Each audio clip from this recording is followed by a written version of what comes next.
আসসালামু আলাইকুম।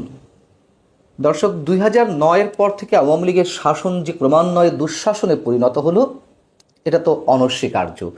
কিন্তু আওয়ামী লীগকে পুঁজি করে এনসিপির গত 2.5-3 মাসের যে রাজনীতি, অথবা 5 আগস্টের পর থেকে সমন্বয়কদের যে তুমুল বিতর্কিত এবং ভয়ঙ্কর যেসব কর্মকাণ্ড, তাতে যে মানুষ এরই মধ্যে অতিষ্ঠ হয়ে উঠেছেন, সে কথাও তো স্বীকার করে নিতে হবে।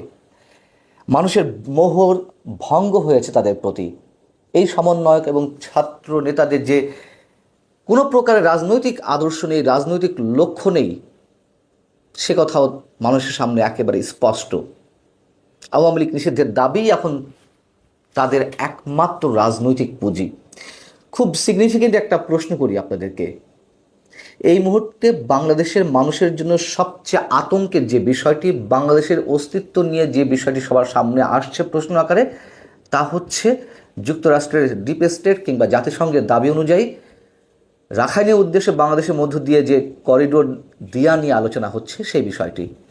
এটি নিয়ে এই যে বাংলাদেশ ওলটপালট করে দেওয়া কিংবা বাংলাদেশের সব কিছু পরিবর্তন করে দেওয়ার যে স্বপ্ন জাগানো বা স্লোগান দেওয়ার যেই ছাত্র সমন্বয়করা, তারা একটা বারের জন্য একটা টু শব্দ করেছেন?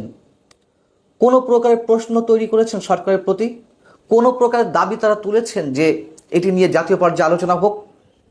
একদম না, একেবারেই না। এবং এরা যে একেবারেই কিংস পার্টি, তার সবচেয়ে বড় উদাহরণ এই মুহূর্তে এই যে তুমুল বিতর্কিত এবং বাংলাদেশের জন্য আতঙ্কের এই করিডোর বিষয়ে কোনো প্রকারের কোনো মন্তব্য না করা। যেহেতু এই সরকার এবং কিংস পার্টি মিলেমিশে একাকার, সরকারের মুরব্বীরা এই ধরনের সিদ্ধান্ত নিয়েছে এবং আমি নিশ্চিত তাদের সঙ্গে আলোচনা করে নিয়েছে। এবং অথবা অথবা আমরা বলতে পারি, যুক্তরাষ্ট্রের যে প্লট নির্মাণ করা হয়েছিল শেখ হাসিনা বিরোধী আন্দোলনে, শেখ হাসিনা পতনের আন্দোলনে, সেখানে এইসব প্ল্যানিংয়ের মধ্যে নিয়ে এসেই এই আন্দোলনগুলো তৈরি করা হয়েছিল। সাধারণ মানুষ এইসব নিশ্চয়ই জানতো না। সাধারণ মানুষের অংশগ্রহণ ছিল ব্যাপক মাত্রায়, একথা আমরা মনে করিয়ে দিতে চাই। শেখ হাসিনার পতনটাও ছিল অনিবার্য, কিন্তু সাধারণ মানুষের সেন্টিমেন্ট নিয়ে তারা খেলেছে, তারা ম্যাটিকুলাস ডিজাইন নিয়ে এগিয়েছে, এ কথা বারবার আমাদেরকে বলতে হচ্ছে। যেহেতু এই করিডোর নিয়ে তাদের কোনো রকমের কোনো মাথা ব্যথা নেই, আমরা ধরে নিতে পারি অবশ্যই তাদের যৌথ সিদ্ধান্তে এরকম বিষয়ে সরকার এগোতে চাইছে সামনের দিকে। তারা যে দিগ্ভ্রান্ত, দিগ্ভ্রান্ত ঠিক নয়, তারা যে দিশেহারা, মানুষের আস্থা পাচ্ছে না এবং বারবার তাদের মুড সুইং করছে, তাদের নানান সিদ্ধান্ত থেকে তারা নিজেরাই পিছপা হচ্ছে, তার তো অনেক উদাহরণ এর মধ্যে আমাদের সামনে উপস্থিত হয়েছে। তারা সংবিধান ছুঁড়ে ফেলার হাক ডাক দিল, গর্জন তুলল, সেখান থেকে সরে এসে তারা বলছে সংবিধানের প্রয়োজনীয় পরিবর্তনগুলো করা দরকার। তারা আমূল সংস্কারের কথা বলল নির্বাচনের আগে, আমূল সংস্কার না করে নির্বাচন করা যাবে না। এখন তারা বলছে মৌলিক সংস্কারের কথা। তারা বলছিল যে জাতীয় নির্বাচনের আগে স্থানীয় সরকার নির্বাচন দিতে হবে। এখন তারা সেই শব্দ উচ্চারণ করছে না। গণপরিষদ নির্বাচনের দাবি তুলেছিল তারা সংবিধান ছুঁয়ে ফেলার জন্য, সেখান থেকে তারা সরে এসেছে। নতুন ঘোষণাপত্র বা প্রোক্লেমেশনের যে দাবি তারা তুলেছিল, সেটাও এখন তারা মুখে আনছে না। মূল বিষয় হচ্ছে, কোনো রাজনৈতিক দলের গণভিত্তি না থাকলে, গণসম্পৃক্ততা না থাকলে, সেই রাজনৈতিক দল সামনে বেশি দিন এগোতে পারে না। এবং তাদের পিছনে কয়জন মানুষ আছে সেগুলো নিয়েও তো এখন আলোচনা হচ্ছে। গত শুক্রবার তারা আওয়ামী লীগ নিষিদ্ধের দাবিতে যে সমাবেশ করলো, মহাসমাবেশের কথা বলল, সেখানে কজন মানুষ উপস্থিত ছিলেন? তারা ভাড়াই করে যে মানুষ নিয়ে আসছেন, সেগুলোও নানান ভিডিও চিত্র উঠে আসছে।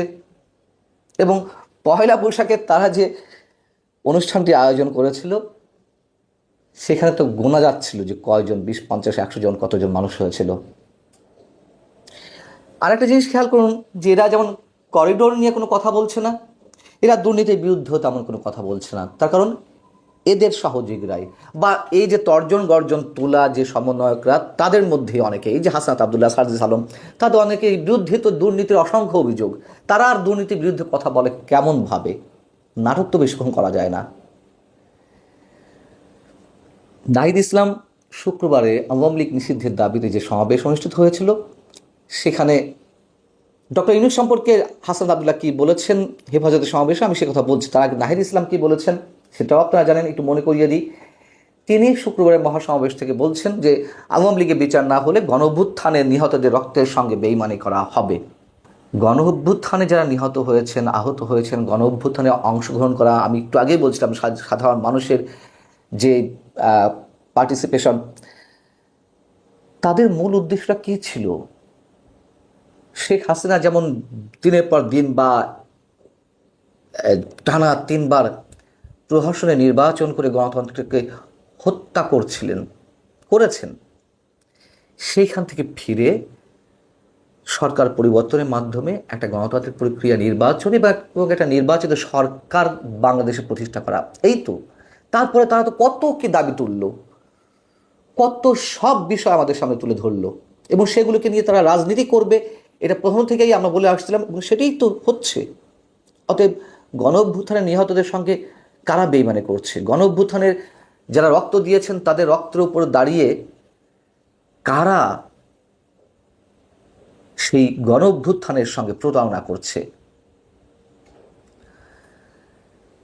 তারা মানুষ, সাধারণ মানুষ যে আশায়, যে লক্ষ্যে গণঅভ্যুত্থানে অংশগ্রহণ করেছিলেন, তাদেরকে ঠকিয়ে তাদের যে নির্বাচনের দাবি, অবাধ সুষ্ঠু একটা নির্বাচনের দাবি, সেই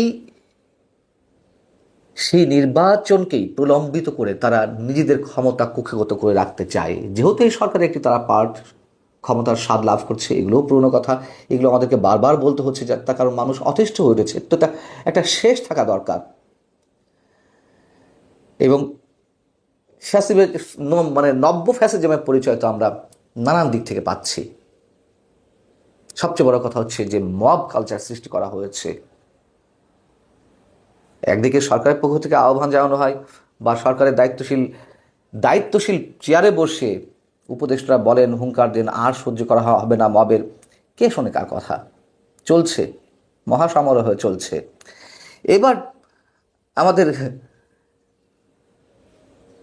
তুমুল বিপ্লবী ছাত্র সমন্বয়ের একজন হাসান আবদুল্লাহ, তিনি হেফাজতে ইসলামের সমাবেশে শনিবার কি বলেছেন? তিনি বলছেন, অত্যন্ত পরিতাপের বিষয়, 8 মাস পরে এসে অনেক রাজনৈতিক দল, রাজনীতিবিদ আমাদের বারবার মনে করিয়ে দেয় আওয়ামী লীগ রাজনৈতিক দল।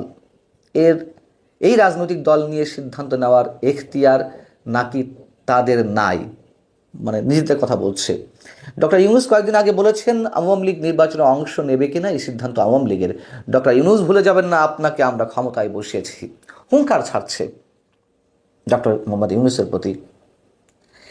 এগুলো যে লোক দেখানো, সেটুকু আমরা বুঝি। অথবা তারা হয়তো সত্যি সত্যি ভুলে যাচ্ছেন, ডক্টর মোহাম্মদ ইউনূসকে হয়তো তারা ক্ষমতায় বসিয়েছেন ঠিকই, প্রধান উপদেষ্টা করেছেন, কিন্তু ডক্টর ইউনূস যে আন্তর্জাতিক মানের খেলোয়াড়, এটি তিনি নিজেই মন্তব্য করেন।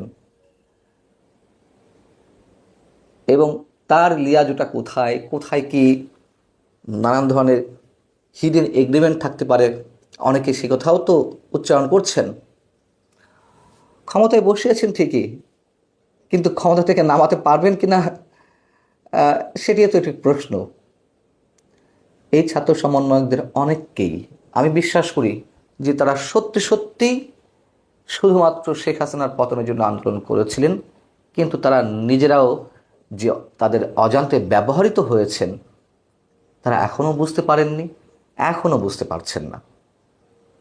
দিশেহারা হয়ে পড়েছে তারা নানানভাবে। আল্লাহ হাফিজ, ভালো থাকুন সবাই।